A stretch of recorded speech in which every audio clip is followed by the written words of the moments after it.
Bene data bakundwa b'umwami Yesu Kristo, mwese abakurikira izi nyigisho tubahaye ikaze mu biganiro bya Saveur Divine.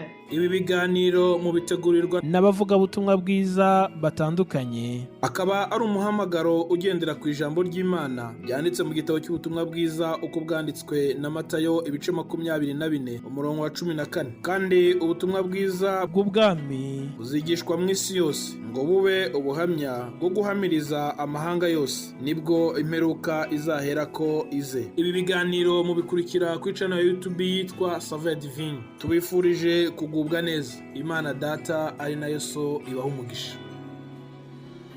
Imana ishimwe, ndabaramukije mu izina rya Yesu Kristo, umwami n'umucunguzi wacu. Abo tugiye gusangira ijambo ry'Imana, ndabifurije igitondo cyiza, umunsi mwiza, umugoroba, ijoro ryiza bivanye n'amasaha uri bwumvire no jambo ry'Imana riciye mu kiganiro Saveur Divine. Imana ibahezagire cyane. Ndashimiye Imana kuri uno munsi, tugeze ku munsi wa gatanu aho twari tumaze iminsi turiko turiga ku ijambo tubona mu butumwa bwiza uko bwanditswe na Matayo, aho dubona amajambo ari mu gice ca gatandatu guhera ku murongo wa 24 kugeza ku murongo wa 34. Aya majambo afise umutwe uvuga ngo ntimukiganyire. Iryo jambo ryo ryatubereye urufatiro rwo kuganira muri kino cumweru. Imana ihabwe icubahiro. Kuri uyu munsi nifuje yuko dusozera icumweru mu gusoma aya majambo dusanga mu gitabo ca mbere Pawulo yandikiye Timoteyo. Turasoma igice cya gatandatu duhera ku murongo wa 6 tugeze ku murongo w'8. Timoteyo wa mbere 6 ku murongo wa 6 dushitse ku murongo w'8. Twamajambo aravuga ngo ubutunzi nyakuri, ariko kubaha Imana gufatanije no kubumbwa n'ibyo ufise kuvamwo inyungu nyinshi koko, kuko ataco twazanye mu isi kandi ataco dushobora kuyivanamwo. Ariko iyo dufise ibyo turya n'ibyo twambaye biba bitubumvye. Imana ishimwe. Twongere ko iri jambo ry'Imana dusanga mu gitabo ca mbere ca Petero igice ca 5 turasoma umurongo w'7. Petero wa mbere 5 umurongo w'7 haravuga ngo muyikorere amaganya yanyu yose kuko ibababara. Imana ishimwe. N'aya majambo tumaze imisi tuganira ko biciye mu bakozi b'Imana batandukanye, kandi Imana ibaho umugisha. Jambo rivuga ngo ntitukiganyire. Ntimukiganyire. Sinkiganyire, nawe ntukiganyire mwene data. Imana ishimwe. Yesu aya majambo yavuze muri buno butumwa bwiza uko bwanditswe na Matayo, nkuko nabivuze muri kino gice cya gatandatu uhereye ku murongo wa 24. Tubona ko Yesu yarakikujwe n'ishengero rinini ari kumwe n'intumwa. Imana ishimwe. Maze yanzika kuvuga amajambo. Muri ayo majambo menshi, amajambo y'ubugingo, ashiramwe rino jambo rivuga ngo ntimukiganyire. Haleluya. Mu bumana bwa Yesu Kristo yitegereje imitima y'abantu, arabona ko impamvu umuntu ashobora kuja kure y'Imana, impamvu ikomeye ishobora gutuma uwatoranijwe, uwagiriwe ubuntu n'Imana, akamenya ibanga ry'Imana, akaba samuragwa w'ijuru, ko ashobora kuja kure y'Imana, nuko harimwo guhangayikishwa na buno buzima canke ibyo ducamwo bihangayikisha imibiri yacu kugira ngo dushobore kubaho. Yesu arabyitegereza, abona impamvu abakristo, abantu b'Imana baba kure y'Imana, imitima yabo ikangara ikaja kure, ubwenge bwabo bukangara bukaja kure, ivyumviro byabo bikangara bikaja kure, nuko harimo guhangayikishwa n'ubu buzima tubayemwo. Mana idufashe, ubu buzima tubayemwo muri ino si ducamwo turengana n'ubuzima bukomeye, n'ubuzima buturemera, n'ubuzima bushobora gutuma umuntu aba dekonegite n'ivy'Imana akangara.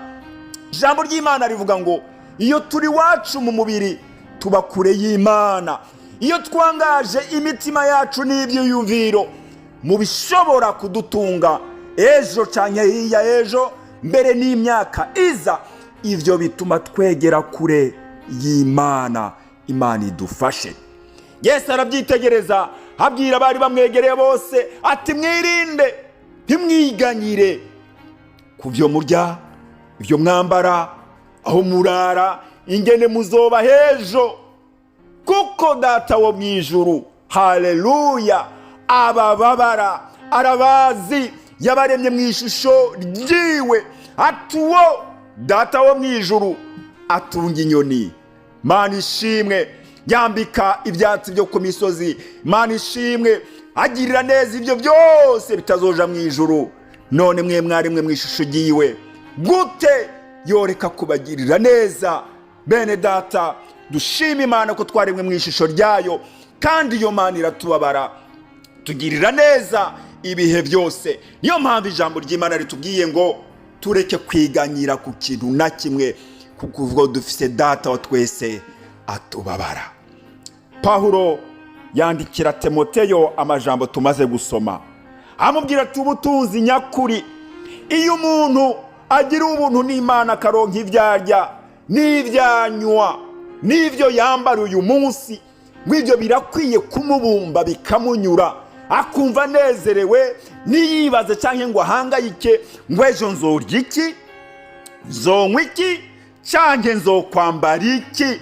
Ngo ivyo bituma, haleluya, umuntu ashikama akumva ko aguwe neza, akagira amahoro. Ngo kuko muri ino si ntacyo twayizanyemwo, nta n'icyo dushobora kuyivanamwo. Iryo ni ijambo ry'Imana. Imana ihabwa icubahiro. Ngo nibwo butunzi nyakuri. Imana ishimwe.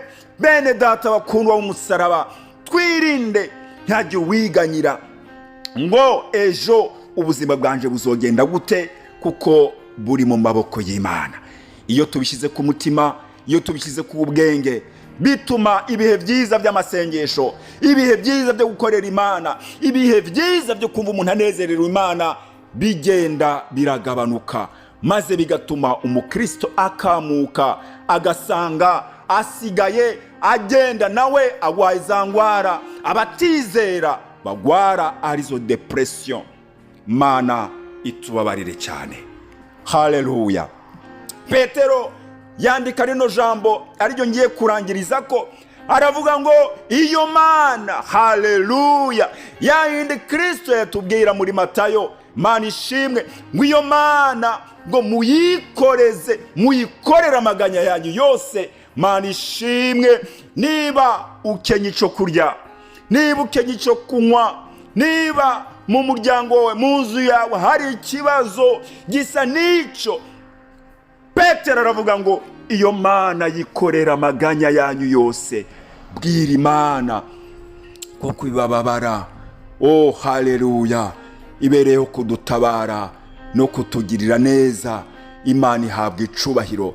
Bene data bakundwa b'Umwami Imana, ntitukabe n'abatizera, abo bahangayikishwa n'iby'ubu bugingo gusa, nta kindi kibaraza ishinga, nta kindi gituma barara badasinziriye. Natwe ntitukamere nkabo, ariko twebwe iyi si wacu ntacyo twayizanyemwo, nta nicyo tuzoyikuramwo, kuko iwacu ari mu ijuru, ahatagira ubukene, ahatagira umubabaro, ahatagira ingwara, ahatagira agahinda no gusuhuza umutima.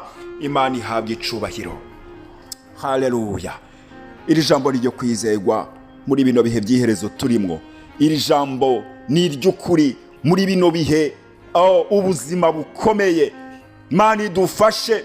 Ibiciro by'ibiguzi bitungwa abantu muri kino gihe hose byaraduze ibeyi, ibyo kurya byaraduze ibeyi, ibyo kwambara mu bihugu byose byo mu isi, gaze, electricité, karibira byose byaraduze ibeyi, abantu bariganyira, abantu barataka, abantu bagwaye agahinda gakabije kubera buno buzima bugoye.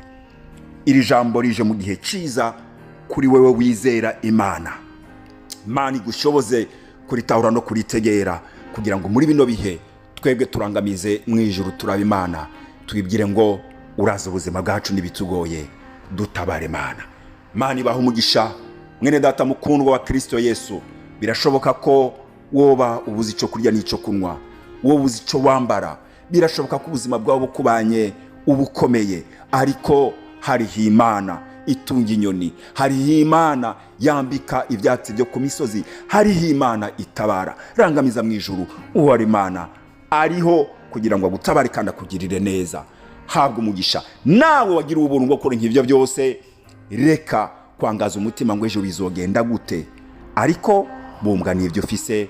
Twese hamwe twireke kwiganyira, kuko twamenye Kristo, twahawe Imana yaremye isi n'ijuru. Imana ibaha umugisha. Ndabipfurije ibihe byiza muri Kristo Yesu, no kubumbwa n'ibyo dufise, kandi tugakengurika Imana muri byose dushima, kuko mu isi iwacu ni mu ijuru. Amen.